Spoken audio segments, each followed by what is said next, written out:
Hello and welcome to OptinMonster. Are you looking for an easy way to generate more leads and conversions? Then you should give our yes/no campaigns a try.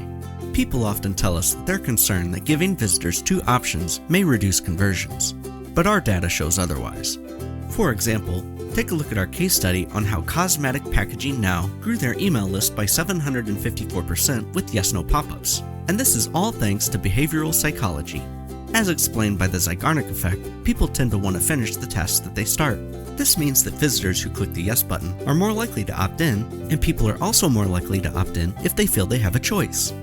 You can even use our button actions feature to provide more than just a yes or no option.